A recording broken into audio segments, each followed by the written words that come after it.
الرحمن الرحیم نستعین صراط المستقیم صراط الذین انعمت علیہم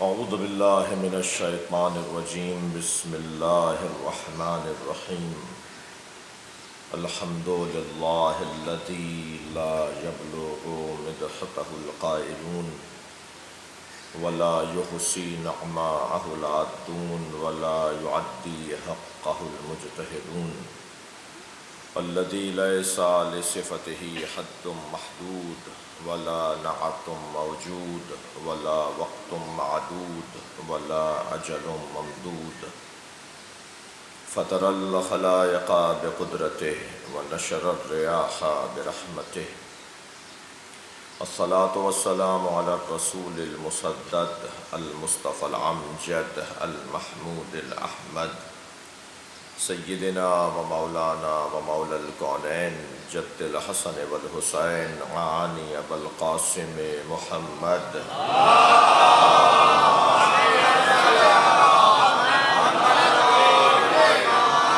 وآله الطيبين الطاهرين المعصومين الذين قال الله إنما يريد الله ليذهب عنكم الرجس أهل البيت ويطهركم تطهيرا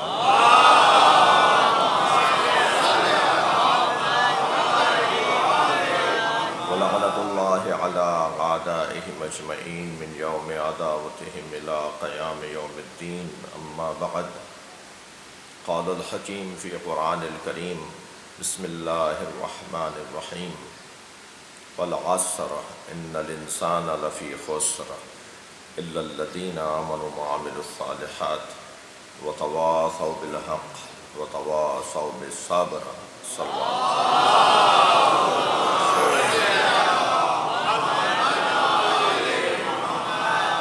التماس ہے ایک سورہ فاتحہ 3 مرتبہ سورہ اخلاص مرحوم مغفور سید علی متقی جعفری ابن سید احفاد حسین جعفری پاک فوج کے ذمہ داران اہلکاران امدادی کارروائیوں میں شہید ہوئے ہیں جاں بحق ہوئے ہیں انہوں نے خدمت کے رستے میں جان دی ہے آپ سب کے مرحومین خاص طور پہ سید علی متقی جعفری رحم اللہ من قرأ الفاتحہ بسم اللہ الرحمن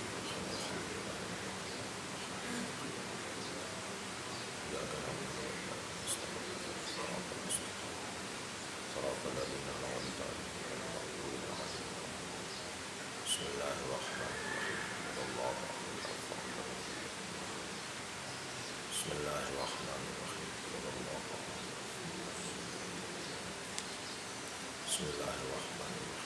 واللہ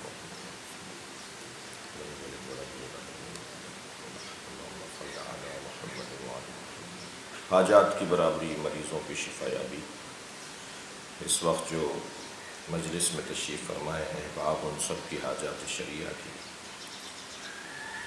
برابری کے لیے عابدہ قمر جعفری بیمار ہیں تبسم نگہت زیدی صاحبہ مریض ہیں ڈاکٹر وسیم زیدی آپ کے ذہنوں میں جو عزیز اقارب متعلقین میں بیمار ہیں ان سب کی شفا یابی کے لیے بلند تر صلوات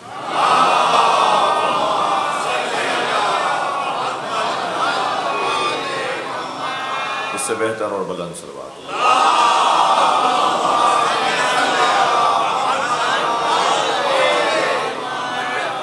سورہ مبارکہ والعصر ابتدائی بیان اللہ قسم کھا رہا ہے ایک زمانے کی جو 63 برس کا زمانہ ہے اور ایک لمحے کی جو عصر عاشورہ ہے اس سے مراد عصر عاشورہ ہے اور اس سے مراد عصر مصطفیٰ ہے دونوں ائمہ اہل بیت کی روایات کی روشنی میں مراد لیے گئے ہیں والعصر قسم ہے عصر مصطفیٰ کی انسان خسارے میں ہے۔ والعصر، قسم ہے عصر عاشور کی، انسان خسارے میں ہے۔ یہ دونوں معنی متضاد نہیں ہیں، متصادم نہیں ہیں، بلکہ ایک دوسرے کی تشریح کر رہا ہے۔ یعنی اگر ہم یوں کہہ دیں کہ عصر عاشور کو اگر مطول کیا جائے تو عصر مصطفیٰ بنتا ہے، اور عصر مصطفیٰ کو مختصر کیا جائے تو عصر عاشور بنتا ہے۔ حسین منی وانا من الحسین، امام حسین کی اس قربانی کی جو بنیاد ہے وہ تربیت مصطفیٰ ہے، اور اب قیامت تک نبی کا نام اور نبی کی تعلیمات، سرکار کی رسالت بنام حسین رہے گی۔ یعنی صرف سرکار نے اپنی نبوت کو تضمین نہیں کیا، اس کی ضمانت نہیں لی، اپنی نبوت کو محفوظ نہیں کیا، بلکہ نبی کی نبوت کے ساتھ 1,23,999 پیغمبروں کی نبوتیں بھی محفوظ ہو گئیں۔ حسین مولا وارث انبیاء ہیں۔ یہ روزانہ نہ صحیح مگر ہر شب جمعہ ہم سب دہراتے ہیں زیارت وارثہ کی صورت میں۔ امام حسین وارث انبیاء ہیں، اور حسین علیہ السلام کے پاس یقیناً مادی وراثت نہیں ہے، اور انبیاء کرام ویسے بھی کوئی مال دنیا چھوڑ کر جانے والے لوگ نہیں ہیں۔ انبیاء کرام نے جو وراثت چھوڑی ہے وہ اقدار اور تہذیب ہے۔ انبیاء کی وراثت انسانیت ہے، اقدار ہے، تہذیب ہے، قدریں چھوڑی ہیں۔ علم انبیاء کی میراث ہے جو حسین کے پاس ہے۔ تعظیم ملائکہ حضرت آدم کی میراث ہے جو حسین کے پاس ہے۔ وہ فرشتے جو حضرت آدم کو سجدہ کر رہے تھے اب روزانہ کربلا حسین کو سلام کرنے آتے ہیں۔ صلوات پڑھیں گے محمد و آل محمد۔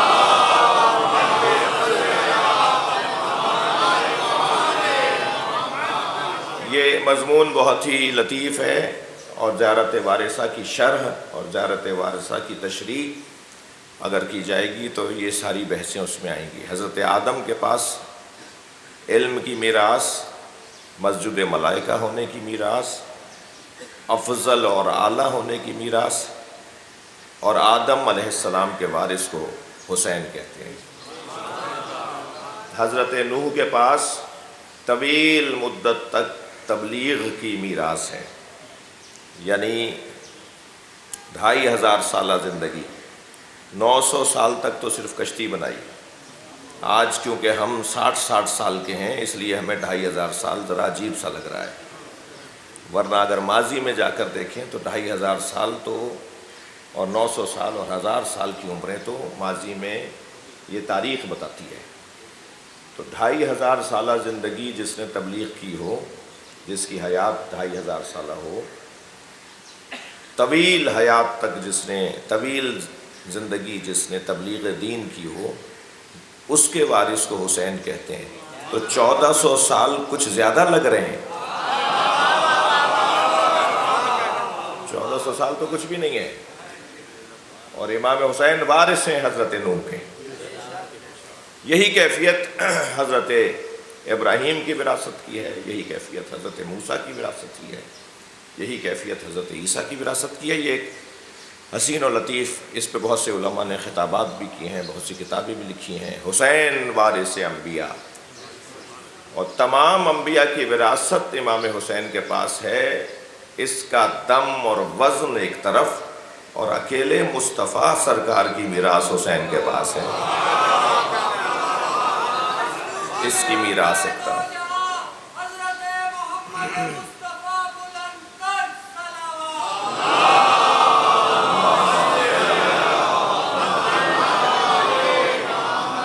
عزیزان گرامی، ہماری گفتگو عصر مصطفیٰ یا عصر عاشور اس پہ کچھ بات سال گزشتہ رہی، کچھ بات ضمناً اس سال بھی ہوئی اور ہوتی رہے گی۔ جو اس سال کا خاص ذہن میں مضمون ہے وہ ہے انسان، اور اس سورہ کی تفسیر میں غور کرنے کی کوشش کر رہا ہوں۔ والعصر، قسم ہے عصر مصطفیٰ، عصر عاشور کی، ان الانسان، ان الانسان، پہلے تو لفظ انسان پر بات ہو تو جوانوں، بچوں سے، حاضرین اور محترم موجودین سے گزارش کروں گا کہ اگر ہم غور کریں تمام انبیاء کی تعلیمات، تمام ائمہ کی تعلیمات، تمام صحف آسمانی کی تعلیمات، صحف موسیٰ اور ابراہیم، تورات، زبور، انجیل، قرآن، نہج البلاغہ، صحیفہ سجادیہ، جتنی بھی یا آسمانی کتابیں یا آسمانی لوگوں کی کتابیں، ان پر اگر ہم غور کریں تو ہمیں ایک مشترکہ مضمون نظر آتا ہے جس پر سب نے توجہ کی ہے۔ آسمانی کتابوں کا مضمون بھی میں ان بچوں اور جوانوں کے لیے تشبیہ دے رہا ہوں کہ آپ جب لائبریری میں جاتے ہیں تو جو کتاب بھی اٹھا کے دیکھیں گے وہ کسی نہ کسی مضمون پر ضرور لکھی گئی ہوگی۔ بعض منظم کتاب خانوں میں تو پوری الماری طے شدہ ہوتی ہے کہ یہ حصہ، یہ والا الماری، یہ والا مثال کے طور پہ خانہ فلسفے کا ہے، یہ منطق کا ہے، یہ تاریخ کا ہے، یہ مثال کے طور پہ فقہ کا ہے۔ موضوعات کے مطابق کتابیں رکھی ہوئی ہوتی ہیں۔ قرآن بھی تو کتاب ہے، تورات بھی تو کتاب ہے، انجیل، زبور بھی تو کتابیں ہیں۔ قرآن کتاب ہے نا، انا انزلنا علیک الکتاب هو الذی انزل علیک الکتاب، ایک دفعہ تو نہیں، قرآن مجید میں اللہ نے بار بار کہا یہ کتاب ہے۔ جب یہ کتاب ہے تو یہ کس مضمون پہ لکھی گئی کتاب ہے؟ قرآن کا لکھنے والا اللہ ہے، قرآن کا کمپوزر اللہ ہے، قرآن کا مؤلف اللہ ہے، بلکہ مؤلف نہیں کہوں گا، مصنف اللہ ہے۔ مؤلف اور مصنف میں بھی فرق ہے، یہ رہے کسی اور وقت کے لیے۔ قرآن کا لکھنے والا اللہ ہے، قرآن اللہ نے لکھی ہے نا یہ کتاب۔ کتاب ہے، کتاب کہتے ہی اسے جسے لکھ دیا گیا ہو۔ ایک شخص نے میرے مولا امام جعفر صادق علیہ السلام سے کہا،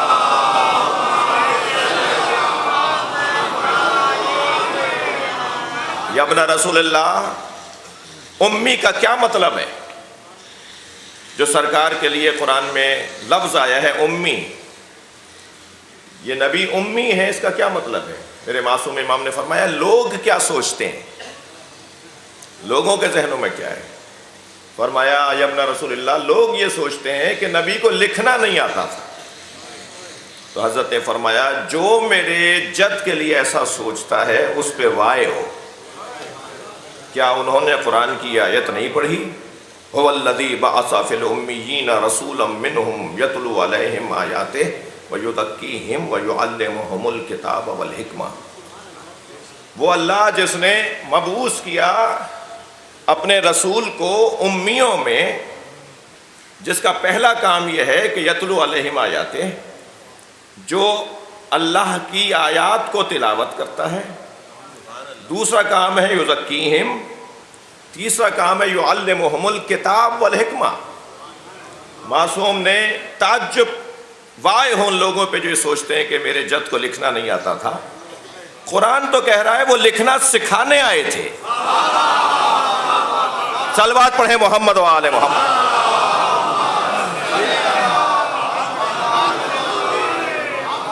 معصوم نے یعلمہم الکتاب سے مراد کتاب قرآن پڑھانے نہیں آئے، معصوم نے مراد لی لکھنا پڑھانے آئے، لکھنا سکھانے آئے۔ کتاب کہتے ہی اسے جسے لکھا جائے۔ کتابت کا لفظ میرے بچوں نے نہیں سنا کیا؟ صلوات پڑھیں محمد و آل محمد۔ یہاں کتاب سے مراد کتاب پڑھانے نہیں آئے، لکھنا سکھانے آئے۔ یہ معصوم کا قول سنایا ہے میں نے آپ۔ وہ اور بات ہے کسی کے لیے نیا ہو تو وہ خود اس پہ غور کرے. صلوات پڑھ لیں ذرا محمد.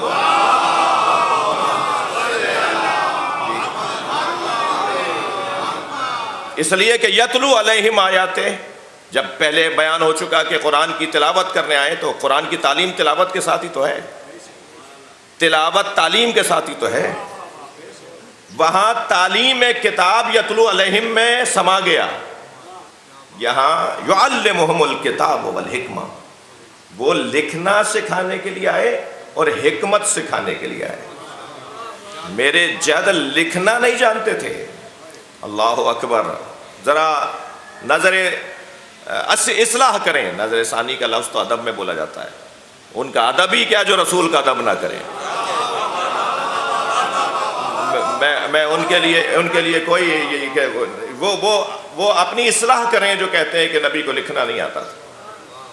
جی سرکار کو اللہ نے قلم بولا ہے.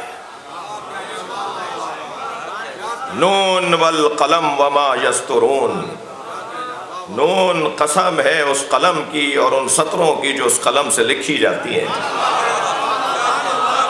وہ قلم ہے کیا کہ جس کی اللہ قسم کھا رہا ہے. حدیث مبارکہ نے رہنمائی کی، اول ما خلق اللہ القلم، سب سے پہلے اللہ نے قلم کو خلق کیا. صفحہ پلٹا تو ایک اور حدیث کی زیارت ہوئی، اول ما خلق اللہ العقل، اللہ نے سب سے پہلے عقل کو خلق کیا. اسی کتاب میں حدیث نظر آئی، اول ما خلق اللہ نوری، اللہ نے مجھ مصطفیٰ کے نور کو سب سے پہلے خلق کیا. یا رسول اللہ، قلم پہلے بنا، عقل پہلے بنی، یا آپ کا نور پہلے بنا؟ عجب نہیں آواز آئے کہ جب قلم اور عقل کے ساتھ یہ میں نے کہہ دیا کہ اللہ نے سب سے پہلے میرے نور کو بنایا، تو اتنی تو تمہیں سمجھ ہونی چاہیے کہ جو میرا نور ہے وہی قلم ہے، وہی عقل ہے. صلوات پڑھیں محمد و آل محمد.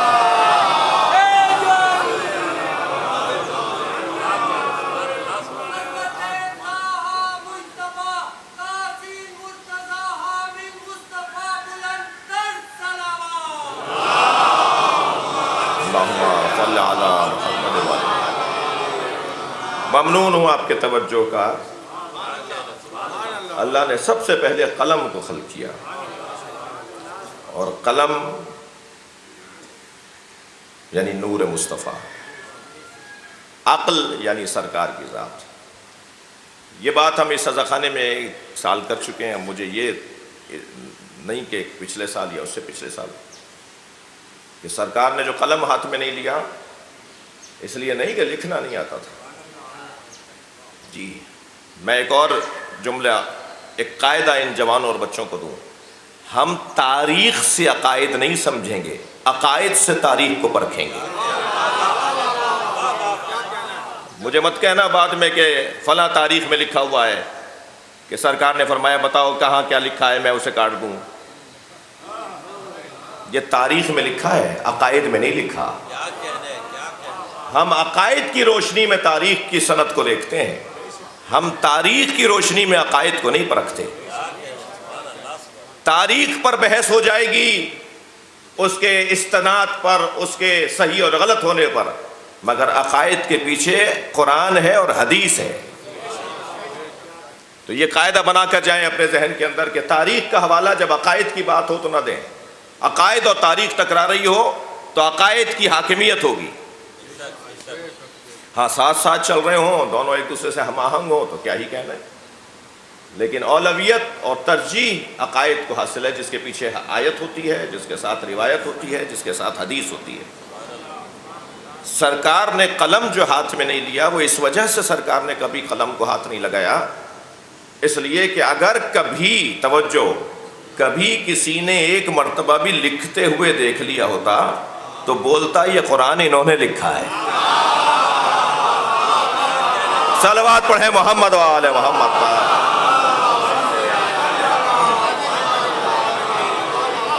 ہم قلم کو ہی ہاتھ نہیں لگائیں گے، اللہ کا کلام اللہ ہی کا رہے. جس درجے پر نبی کا علم ہے، جس درجے پر نبی کی معرفت ہے، جس درجے پہ سرکار کا معیار علم ہے، بھائی زیادہ بات کروں گا تو کر سکتا ہوں، اور وہ زیادہ بات نہیں ہوگی، حق بات ہوگی، مگر مضمون سے ہٹنے کا خوف ہے۔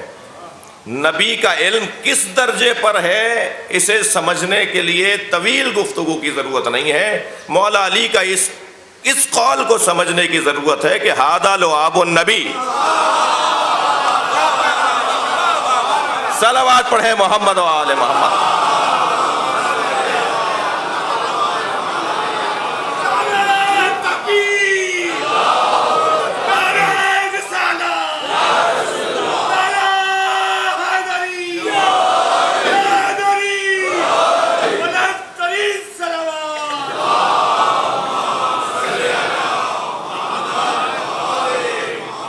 جب پر سرکار سے 27 مشکل، مولا علی سے 27 مشکل سوالات پوچھنے کے لیے آئے، سب باقاعدہ مشورہ کر کے سوال بنا کر لائے کہ علی کسی سوال پر آ کر کہیں گے کہ اس کا جواب نہیں آتا۔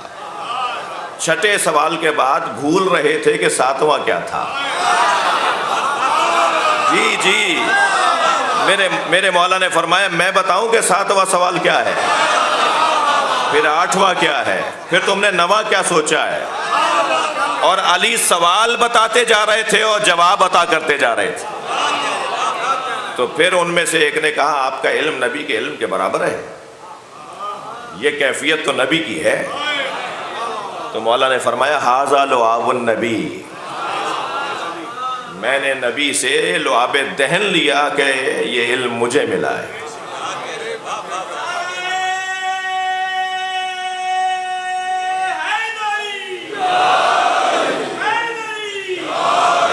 ایک اور صلوات پڑھیں گے محمد و آل محمد۔ اس سے بہتر اور بلند صلوات پڑھیں گے۔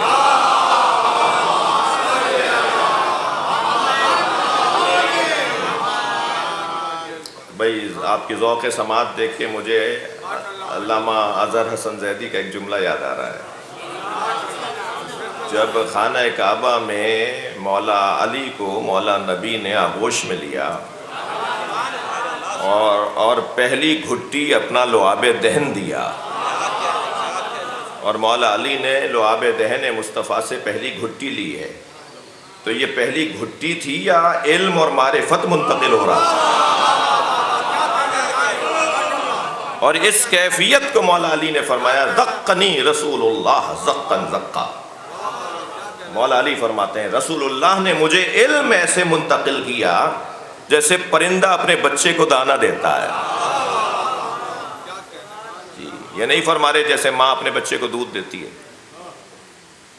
تعبیر تو دیکھیے، یہ نہیں فرما رہے جیسے ماں اپنے بچے کو دودھ پلاتی ہے، فرما رہے ہیں ایسے مجھے رسول اللہ نے علم دیا جیسے پرندہ اپنے بچے کو دانہ دیتا ہے۔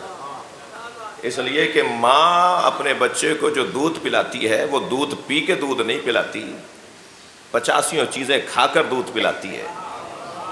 اس نے خود کچھ اور لیا ہوتا ہے، دے کچھ اور رہی ہوتی ہے،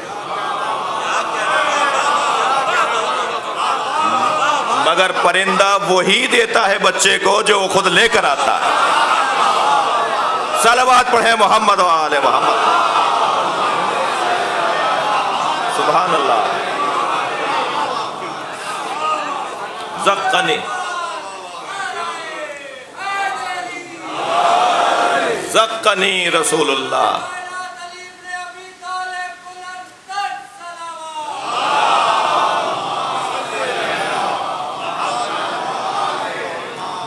زقنی رسول اللہ زقن زقا۔ وہ جو زیدی صاحب کا جملہ تھا نا وہ تو ہوا ہی نہیں ابھی مجھ سے۔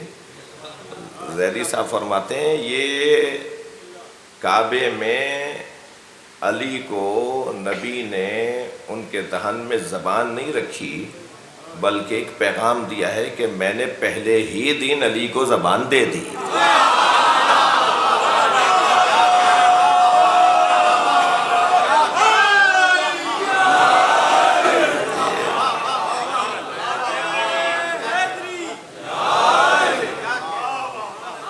لہذا نبی مکرم کا علم یہ ایک حسین بحث، علم نبوت، علم نبی، عصر مصطفیٰ یہ عصر عاشور. میں بار بار اس احساس کے ساتھ کہ مجھے مضمون پر بات کرنی ہے. والعصر، قسم ہے زمانے کی، قسم ہے عصر عاشور کی. ان الانسان، یہ انسان کیا ہے؟ آج انسان کی تعریف کریں گے. انسان کی تعریف کیا ہے؟ آپ کی تعریف ہے، میری تعریف ہے، اس مائک کی تعریف ہے، اس کیمرے کی تعریف ہے، اس عزاخانے کی تعریف ہے. تعریف کی بھی تعریف ہے، منطق میں تعریف کی بھی تعریف ہے. الانسان ما ہوا، انسان کون ہے، کیا ہے انسان؟ نبی مکرم کو بھی انسان، مولا علی کو بھی انسان، آپ کو مجھے بھی انسان. تو یہ قرآن مجید میں یہ کیسے سمجھیں گے؟ یہ کیا مطلب ہے اس کا؟ تو پہلے تو قرآن مجید کی 2 آیتوں کا میں سہارا لوں گا جو انسان کی خود تعریف کرتے ہوئے نظر آ رہی ہیں آیتیں. ارشاد ہو رہا ہے وَإِذْ قَالَ رَبُّكَ لِلْمَلَائِكَةِ إِنِّي جَاعِلٌ فِي الْأَرْضِ خلیفہ. یاد کرو کہ جب تمہارے رب نے ملائکہ سے کہا کہ میں انی جاعل فی الارض خلیفہ، زمین پر خلیفہ بنانے والا ہوں. قالوا اتجعل فیہا من یفسد فیہا ویسفک الدماء. تو فرشتوں نے کہا، ملائکہ نے کہا کہ یا اللہ تو اسے خلیفہ بنا رہا ہے کہ جو فساد پھیلائے گا، من یفسد فیہا، جو فساد پھیلائے گا، ویسفک الدماء، اور جو خون بہائے گا. یعنی اللہ نے کہا کہ میں زمین پہ خلیفہ بنا رہا ہوں، تو اللہ نے انسان کو خلیفۃ اللہ کہا، اور فرشتوں نے کہا کہ یہ فسادی ہے اور یہ قاتل ہے، خون بہائے گا، سفک دماء کرے گا، خوریز ہے، قاتل ہے، قتل کرے گا. یعنی اسی آیت میں 2 تعریفیں ہوئی ہیں. ایک تعریف اللہ کر رہا ہے کہ میں خلیفہ بنا رہا ہوں، اور ایک تعریف فرشتے کر رہے ہیں کہ یہ فسادی ہے، یہ خوریز ہے. انی جاعل فی الارض خلیفہ قالوا اتجعل فیہا من یفسد فیہا ویسفک الدماء نحن نسبح بحمدک ونقدس لک. ہم نسبح بحمدک، تیری تسبیح، تیری تحمید کے لیے موجود ہیں، ونقدس لک، اور تیری تقدیس کے لیے، تیری قداست کو، تیری تقدیس کو بیان کرنے کے لیے حاضر ہیں. یہ ایک آیت ہے. دوسری آیت مجھے اس سے تھوڑا سا کام ہے، یعنی اس پہ مجھے کچھ دیر اس سے کچھ سمجھنا ہے. دوسری آیت سورہ دہر کی آیت ہے. یہ سورہ مبارکہ بقرہ کی آیت ہے، آیت نمبر 30 ہے.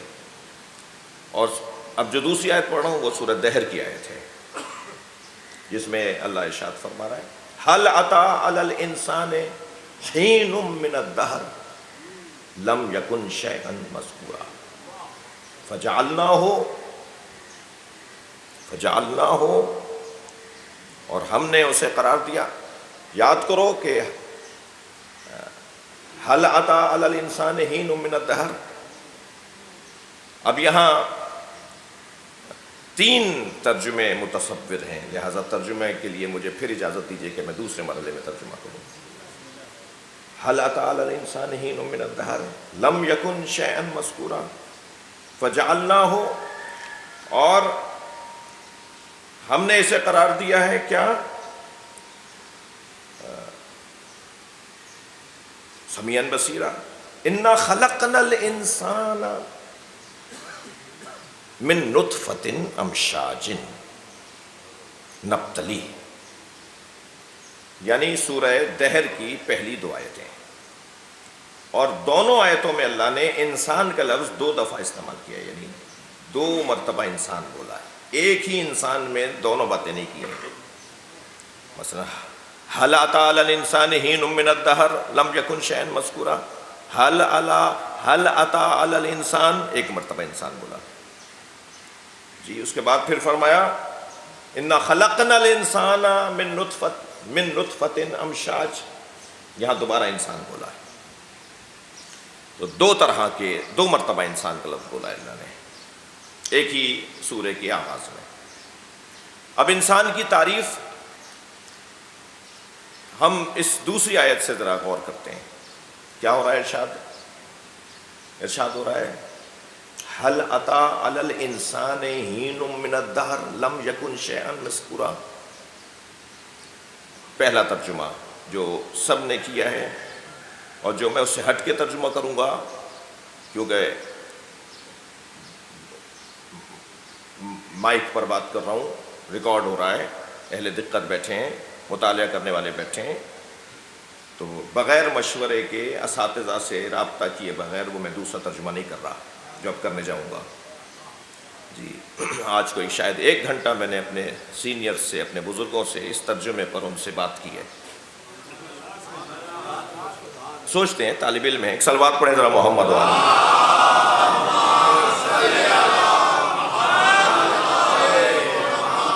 جو ترجمہ سب نے کیا ہے، اچھا پہلے تو میں اور ضمانت لے لوں، اپنی ضمانت قبل از گرفتاری لے لوں جی. وہ یہ کہ یہ ضروری نہیں ہے کہ جو ترجمے لکھے ہوئے ہیں وہ ترجمے آخری ہیں، ان سے پہلے ترجمے یہی تھے، ان کے بعد ترجمے یہی رہیں گے. اگر آپ میں سے کسی کو یقین نہیں آئے تو پرانے ترجموں کے نسخے بھی دیکھ لیجئے اور آج کے ترجمے کے نسخے بھی دیکھ لیجئے اور پھر یقین کر لیجئے کہ آئندہ بھی کچھ اور ہوگا. جیسے جیسے انسان کی تعلیم بڑھے گی، علمی گتھیاں سلجھیں گی، نئے پہلو سامنے آئیں گے، ایسے ایسے ترجمہ بھی تبدیل ہو سکتا ہے. مثال دے دیتا ہوں، کتنی مشہور حدیث ہے جو سب ایک ہی ترجمہ کرتے ہیں، ترجمہ ٹھیک نہیں ہے، یا دقت نہیں ہے، یا جلدی میں کیا گیا ہے، یا اور اچھا ہو سکتا ہے.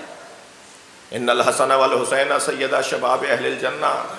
اکثریت نے یہی ترجمہ نہیں کیا کہ حسن حسین جوانان جنت کے سردار ہیں. ترجمہ اچھا نہیں ہے. یہ کب اتنی چھوٹی سی حدیث، مولا مجھے معاف کریں، یعنی اتنے مختصر سا کلمہ، اس کا ترجمہ بھی دقت سے نہیں ہے. سب نے کیا ہے، بڑے بڑے بینر لگے ہوئے ہیں شہر بھر میں، ملک بھر میں.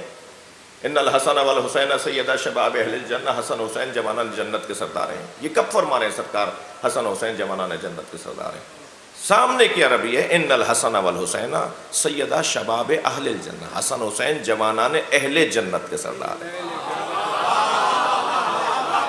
کوئی نہیں لکھتا ترجمے میں نے تو نہیں دیکھا، ہزاروں ترجمے دیکھے، کوئی نہیں لکھتا کہ حسن حسین جوانان اہل جنت کے سردار ہیں. سبھی لکھتے ہیں حسن حسین جوانان جنت کے سردار ہیں. اس کا مطلب مر جاؤ جنت میں چلے جاؤ تو 2 سردار ملیں گے، یعنی مردوں کے سردار ہیں. اور اگر ترجمہ عربی کے مطابق کریں گے حسن حسین جوانان اہل جنت کے سردار ہیں، تو اہل جنت ہونے کے لیے مرنا ضروری نہیں ہے.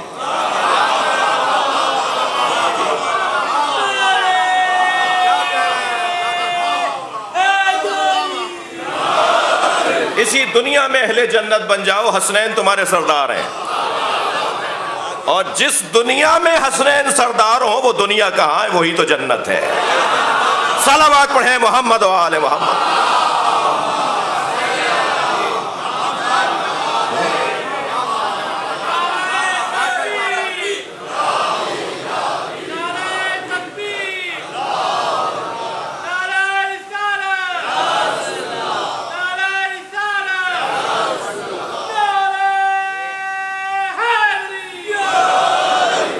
ایک اور صلوات.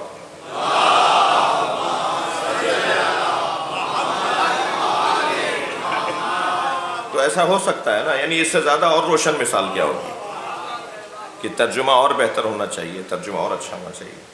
اب اس آیہ کریمہ کا جو سورہ دہر میں انسان کی تعریف اللہ کر رہا ہے، اللہ انسان کے بارے میں ارشاد فرما رہا ہے حل اتی علی الانسان حین من الدہر لم یکن شیئا مذکورا. جو زیادہ تر ترجمہ مل رہا ہے وہ کیا مل رہا ہے؟ کیا انسان پر ایسا وقت نہیں آیا جب وہ قابل ذکر نہیں تھا؟ جی خود اسی ترجمے سے کچھ استفادہ ہوگا. یہ ایک ترجمہ ہے. دوسرا ترجمہ کیا ہے؟ کیا انسان اس وقت نہیں تھا جب دہر قابل ذکر نہیں تھا؟ لم یکن شیئا مذکورا، کیا انسان لم یکن شیئا مذکورا قابل ذکر نہیں تھا؟ کیا انسان قابل ذکر نہیں تھا؟ یعنی زمانہ ہی نہیں تھا. انسان تھا اور زمانہ نہیں تھا. اسی آیت سے سمجھ میں آ رہا ہے. جی اور ایک اور ترجمہ، مثلا کیا ایک ترجمہ تو یہ، کیا انسان پر ایسا وقت نہیں آیا جب وہ قابل ذکر نہیں تھا؟ کیا انسان پر ایسا وقت بھی آیا کہ وہ قابل ذکر نہیں رہا؟ سوال استفہام انکاری. کیا انسان پر ایسا وقت نہیں آیا؟ کیا انسان پر ایسا وقت آیا کہ وہ قابل ذکر نہیں تھا؟ ہاں ایسا وقت آیا کہ وہ قابل ذکر نہیں تھا. کوئی تھا ہی نہیں جو ذکر کرتا. وہ انسان تھا اور کوئی ذکر کرنے والا نہیں تھا. تو وہ کون سا انسان تھا اور کوئی ذکر کرنے والا نہیں تھا؟ اسی انسان کو محمد اور علی کہتے ہیں. اب یہ انسان،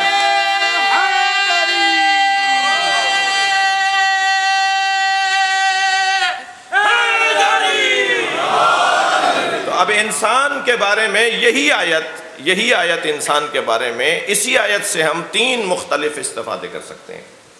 تین مختلف سوچ ہمارے ذہن میں آ سکتی ہیں. تو بہرحال اللہ نے خود انسان کو مختلف ناموں سے یاد کیا ہے. کبھی بنی آدم کہا ہے، کبھی بشر کہا ہے، کبھی انسان کہا ہے، کبھی خلیفۃ اللہ کہا ہے. یہ سارے نام اللہ نے لیے ہیں. یا بنی آدم ان لا تعبدوا الشیطان. اچھا آپ تسلی دیجئے، الجھ تو نہیں رہے مجھ سے آپ؟ یہ کیا صبح صبح بحث لے کے بیٹھ گئے؟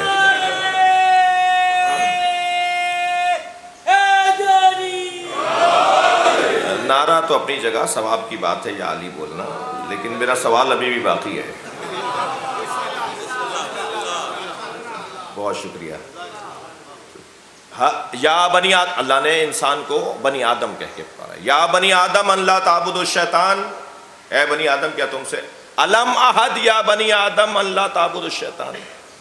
اے بنی آدم کیا اللہ نے تجھ سے عہد نہیں لیا کہ تو شیطان کی پیروی نہیں کرے گا؟ یہاں بنی آدم. قل انما انا بشر مثلکم یوحی الی انما الہکم الہ واحد فمن کان یرجو لقاء ربہ فلیعمل عملا صالحا ولا یشرک بعبادۃ ربہ احدا. سورہ دہر، سورہ رعد. وہاں اللہ نے انسان کو بشر کہا ہے. پھر اسی انسان کو اللہ نے انسان کہا ہے. تو ہم بنی آدم کے طور پہ جانیں، بشر کے طور پہ جانے. اچھا بشر جس کا ایک جیسا پن ہونا، دو آنکھیں، دو ہاتھ، دو پیر، کان، ناک، بشر سے بشر ہے. چمڑی، کھال، ظاہر، سانچہ، ڈھانچہ، حلیہ، جی اس کو کہتے ہیں یہ بشر. جس کا بشر، جس کی کھال، جس کا ظاہر. تو یہاں تو نبی فرما رہے ہیں اپنے آپ کو کہ میں، قل میرے حبیب ان سے کہہ دو انما انا بشر مثلکم، میرے نبی ان سے کہہ دو کہ میں تمہاری طرح بشر ہوں. جی انما الہکم الہ واحد یوحی الی انما الہکم الہ واحد. مجھ پہ مسلسل وحی آتی ہے، تمہارا اللہ الہ واحد ہے. فمن کان یرجو لقاء ربہ، جو اللہ سے ملنے کا مشتاق ہے، فلیعمل عملا صالحا ولا یشرک بعبادۃ ربہ احدا. وہ عمل صالح انجام دے اور اللہ کے ساتھ کسی کو شریک قرار نہ دے. میرے حبیب تم کہہ دو کہ میں تمہاری طرح بشر ہوں. جی یہاں خود نبی کہہ رہے ہیں کہ میں تمہاری طرح بشر ہوں. مگر بڑی حسین اور لطیف بحث ہے کہ اللہ کہلوا رہا ہے. حساس موضوع تھا. اللہ کہلوا رہا ہے کہ تم کہہ دو. اللہ نہیں کہہ رہا کہ میرا نبی تمہاری طرح ہے. اللہ تو اپنے نبی کو کسی جیسا نہیں مانتا، یعنی جو اللہ اپنے نبی کو نبیوں جیسا نہ مانتا ہو وہ ہم جیسا بولے گا؟ کیف اذا جئنا من کل امت بشہید وجئنا بک علی ہؤلاء شہیدا، اے میرے حبیب ہر امت کے لیے ہم نے گواہ بنایا ہے اور آپ کو ان سارے گواہوں پہ گواہ بنایا ہے. تو ہر امت کے لیے نبی کو گواہ بنایا اور نبیوں پر گواہ نبی کو بنایا. تو اللہ تو نبیوں جیسا اپنے نبی کو نہیں کہہ رہا. پھر یہاں یہ کیا کہہ رہا ہے کہ قل کہہ دو میں تمہاری طرح بشر ہوں. تو جب وہ خود بات کرتا ہے نبی سے تو پھر نہیں مانتا سب کے برابر نبی کو، بلکہ اگر اللہ کے لب و لہجے میں بات کی جائے، اللہ کا لب و لہجہ بیان کیا جائے، تو اللہ تو نبی کو اپنے جیسا کہنے والے کو انسان نہیں مانتا. آپ ذرا غور تو کریں قرآن مجید کے اندر نبی اور اللہ کے رشتے کے اوپر. یا آدم، یا نوح، یا ابراہیم، یا موسیٰ، یا یحییٰ، یا عیسیٰ، سب کو یا کہہ کے مخاطب کیا ہے، مگر نبی کا کبھی نام نہیں لیا اللہ نے یا محمد. میں قرآن کا طالب علم ہوں، آپ بھی قرآن پڑھتے ہیں، مجھے کوئی ایک آیت ڈھونڈ کے بتائیے جو یا محمد قرآن میں آیا ہو. محمد آیا ہے، وہ اگر ہم سے بات کرتے ہوئے آیا ہے. محمد رسول اللہ والذین معہ اشداء علی الکفار ورحماء بینہم، ہم سے بول رہا ہے. وہ میرا محمد رسول اللہ ہے اور اس کے ساتھ جو ہیں وہ آپس میں رؤوف اور مہربان ہیں اور کافروں پہ شدید ہیں. وما محمد ابا احد من رجالکم، میرا محمد تم میں سے کسی کا باپ نہیں ہے. ہم سے بات کر رہا ہے، لیکن کہیں قرآن میں نہیں ہے یا محمد. یا موسیٰ ہے، یا یحییٰ ہے، اور اگر ہے نبی کے بارے میں اللہ کا کوئی لب و لہجہ تو ہے طٰہٰ، یاسین، مزمل، مدثر. پیار بھرے لہجے میں، محبت بھرے لہجے میں، القاب کے ساتھ اللہ بات کر رہا ہے. ڈائریکٹ نام لے کر نبی سے بات نہیں کرنا. تو پھر یہ اللہ کیا کہہ رہا ہے؟ اللہ کہہ رہا ہے تم کہہ دو میں تمہاری طرح بشر ہوں. قرآن فہمی ذہن بڑھاتی ہے، ذہانت بڑھتی ہے قرآن پڑھنے والوں کی. ذرا صلوات پڑھ لیں محمد و آل محمد.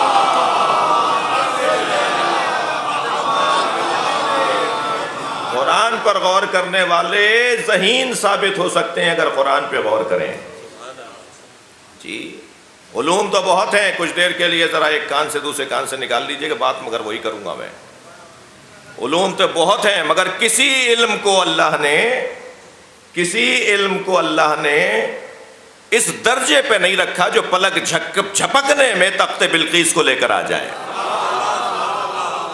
اگر کسی علم کو اللہ نے اس مقام پہ رکھا ہے جو پلک جھپکنے میں تخت بلقیس کو لے کر آ جائے تو وہ من الکتاب، علم من الکتاب، وہ کتاب کے کچھ علم کا حصہ ان کے پاس تھا جو تخت بلقیس کو میلوں کے فاصلے سے پلک جھپکنے میں لے کر آ گئے. جس کے پاس کچھ کتاب کا علم ہو وہ پلک جھپکنے میں لائے، جو پوری کتاب ہو علی.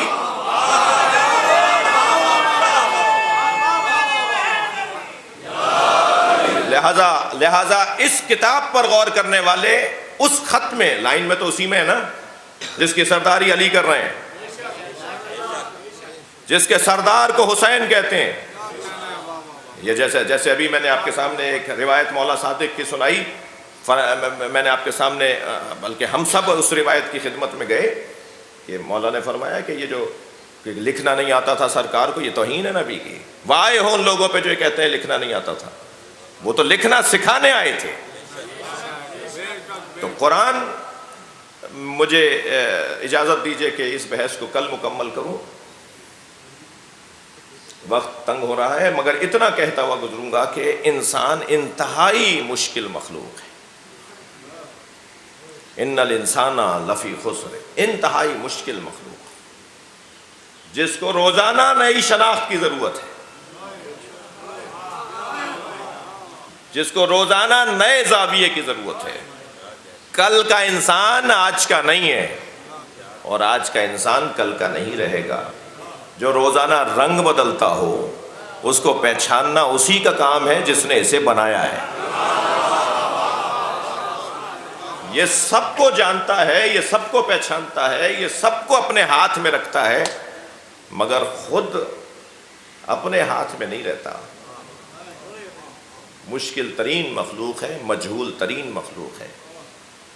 کل بات ہوگی، میں نے اچانک وقت دیکھ لیا، اتفاقاً دیکھ لیا، تو ورنہ میں ویسے بھی آج 10 سے 1 منٹ لیٹ بیٹھا ہوں، مگر اس میں آپ کا کیا قصور ہے؟ آفس کا دن ہے، 5 محرم کے بعد تو پھر نسبتاً آسانی ہو جائے گی۔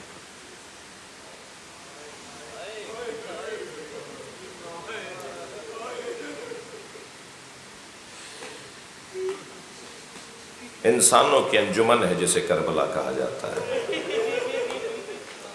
اور انسان بھی کون؟ انسان اکمل، انسان نہیں بلکہ انسان بنانے والے لوگ، اور ایسے اکمل انسانوں کی سرزمین ہے کہ انہوں نے جو نصاب کربلا کی ریت پر لکھا ہے، وہ نصاب قیامت تک مجلسوں کی صورت میں بہتر انسان بنانے کا ذریعہ ہے۔ یہ مجالس انسانوں کو بہتر انسان بنانے کا ذریعہ ہے۔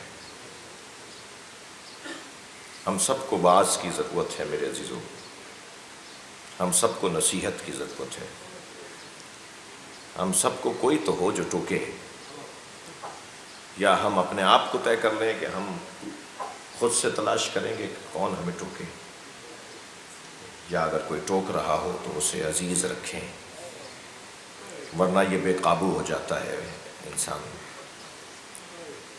یہ اپنے ہی ہاتھ پیر کاٹنے لگتا ہے، یہ اپنے ہی ہاتھ سے اپنے گلے پہ چھری رکھ دیتا ہے، یہ اپنا ہی ایسا دشمن ہو جاتا ہے جو نقصان ہونے کے بعد احساس کا پھر فائدہ نہیں رہتا۔ اب تو احساس زیاں کا بھی فائدہ نہیں رہا، اس لیے کہ وقت گزر گیا۔ تو کیا کریں کہ نقصان سے پہلے توجہ ہو جائے؟ نقصان سے پہلے توجہ کو عزاداری کہا جاتا ہے، کربلا کی یاد کہا جاتا ہے۔ آ جاؤ، آ جاؤ، حسین کے دروازے پر آ جاؤ، وہ تمہیں انسان رہنے دے گا یا بہتر انسان بنائے گا۔ کبھی غور کیا کہ اللہ نے ماہ رمضان میں دعوت پہ بلایا تھا نا؟ کبھی آپ نے کسی کو دعوت پہ بلا کے اس کے سامنے سے کھانا پینا ہٹایا؟ یہ اللہ نے دعوت پہ بلایا، یا ایھا الذین آمنوا یا ایھا الناس قد اقبل الیکم شہر اللہ الذی دعیتم فیہ الی ضیافۃ اللہ۔ نبی نے فرمایا نا، اللہ کا مہینہ آ رہا ہے جس میں اللہ نے تمہیں دعوت پہ بلایا ہے، تو اللہ نے دعوت پہ بلا کے ہمیں بھوکا رکھا، کھانا حرام، پینا حرام، پانی پیو گے تو حرام، گناہ کبیرہ، دعوت پہ بلا رہا ہے، بھوکا رکھ رہا ہے، کیونکہ خود وہ کھاتا نہیں ہے، خود وہ پیتا نہیں ہے، تو وہ اپنی دعوت پہ بلا رہا ہے تاکہ اس کھانے پینے کی الجھن سے باہر آؤ۔ یہ جو تمہارے بدن کو عادت ہو گئی ہے، تم نے سمجھ لیا ہے کہ زندگی یعنی کھانا پینا، تو میں نے تمہیں اپنی دعوت پہ بلایا تاکہ کھانے پینے سے باہر آؤ۔ یہ جلوہ ہمیں کربلا میں نظر آتا ہے۔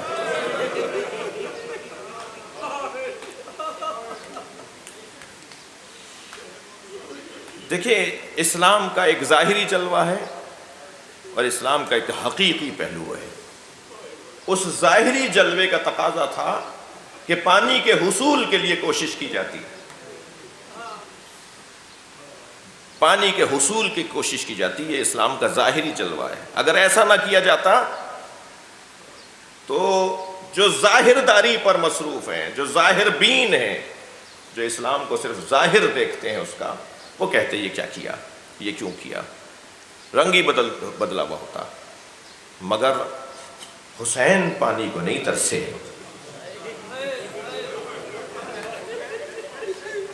آج تک پانی حسین کو ترس رہا ہے. حسین مولا کے لیے تو پانی کوئی بات ہی نہیں ہے.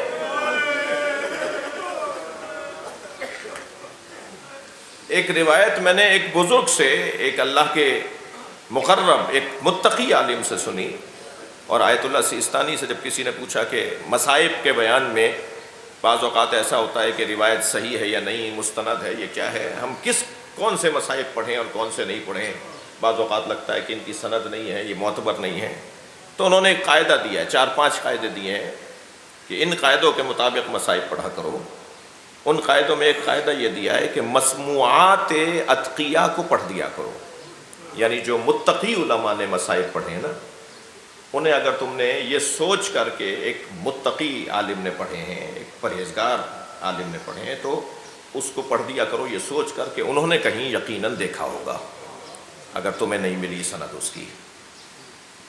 مجھے کچھ اس کی سند نہیں ملی، اس سال میں اس کی تلاش میں رہا، کئی جگہ رابطے کیے، کچھ کتابوں کا بھی پوچھا، مگر مجھے نہیں ملی. لیکن میں نے ایک متقی عالم دین سے یہ مصائب کے جملے سنے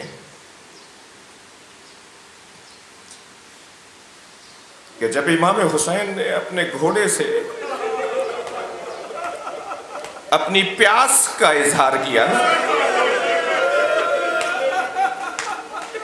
مکالمہ کیا، بات کی اس سے، تو گھوڑے کو ایک جلال کی سی کیفیت ہوئی، اور امام کے ذوالجناح نے ایک پتھر پر پیر مارا. اجرکم اللہ.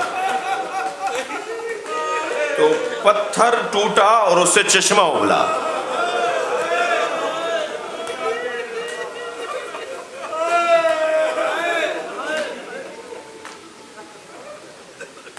شب عاشور جناب سکینہ دامن نہیں چھوڑنی تھی، اور بار بار ایک جملہ کہتی تھی، بابا پیاس کی شدت سے بچے مر جائیں گے. بابا میں بھی بہت پیاسی ہوں. آپ کے گھروں میں کم سن بچے ہیں، ہماری نسلیں قربان جناب سکینہ کی جوتیوں پر. جب کبھی جناب سکینہ نے پانی اور پیاس کی بات کی ہے نا، تو پہلے بچوں کی بات کی ہے. بابا بچے پیاسے ہیں، بابا بچے پیاسے ہیں.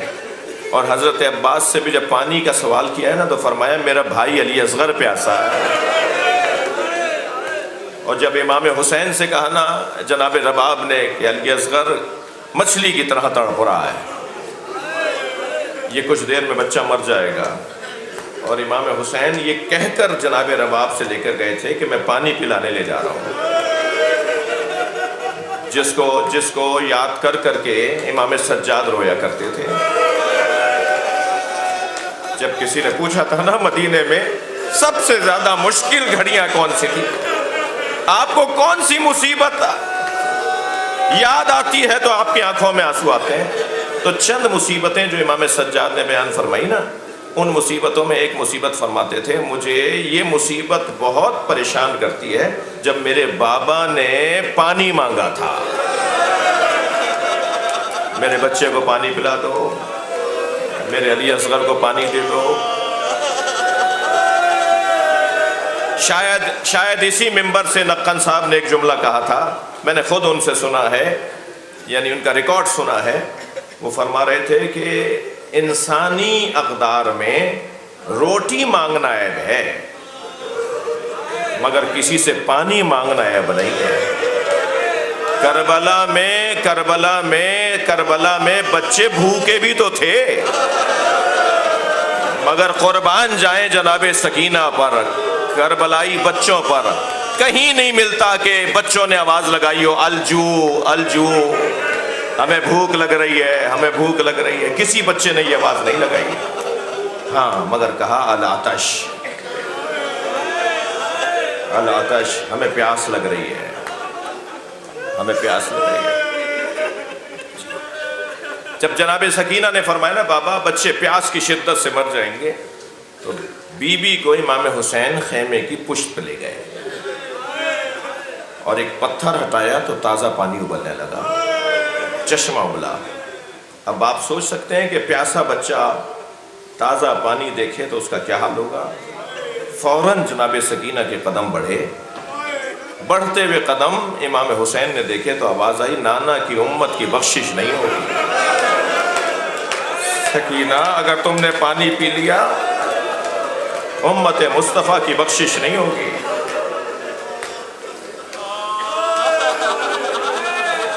اس جملے کا ایک مطلب تو یہ ہے کہ امام حسین نے اپنا خون دے دیا اور لکھوا دیا کہ اب قیامت تک جو گناہ کرے امت مصطفیٰ حسین معاف کروائے گا، یہ مطلب نہیں ہے۔ مطلب یہ ہے جسے مجلس عزا کہا جاتا ہے،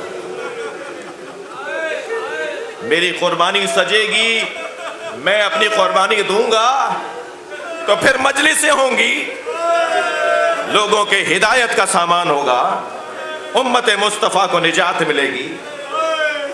سنیں گے جیسے ہی امام حسین نے فرمایا نا، سکینہ پھر امت مصطفیٰ کی نجات نہیں ہوگی، میرے نانا کی امت بخشی نہیں جائے گی، تو قربان جائیں اس بچی پر۔ بڑھتے ہوئے قدم رک گئے، مڑ کر بابا کو دیکھا اور بابا میں پیاسی رہوں گی۔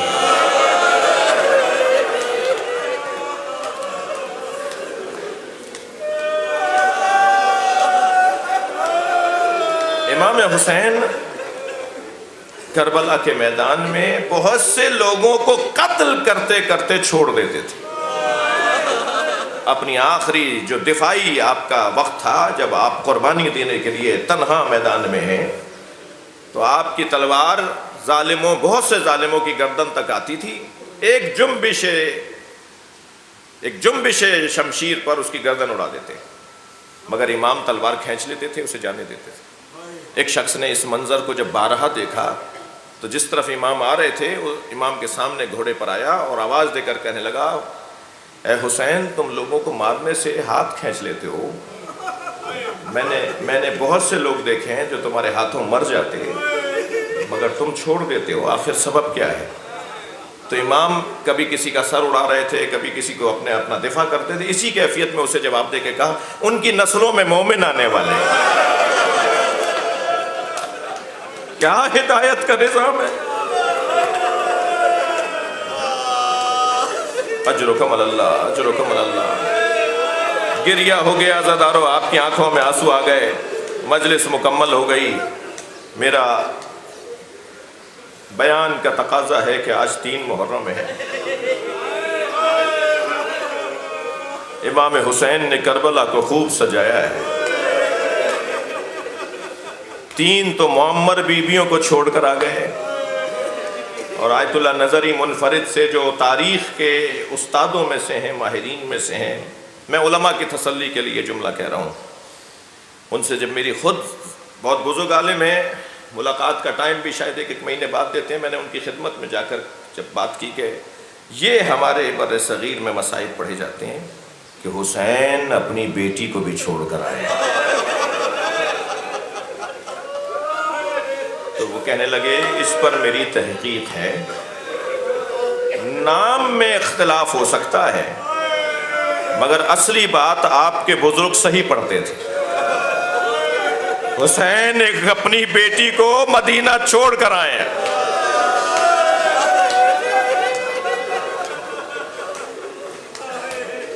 اب آپ اس تصور میں جائیے، حسین مولا کی ساری بیٹیاں تو کربلا میں ہیں، جس بیٹی کو مدینہ چھوڑ آئے اس کا کیا حال ہوگا؟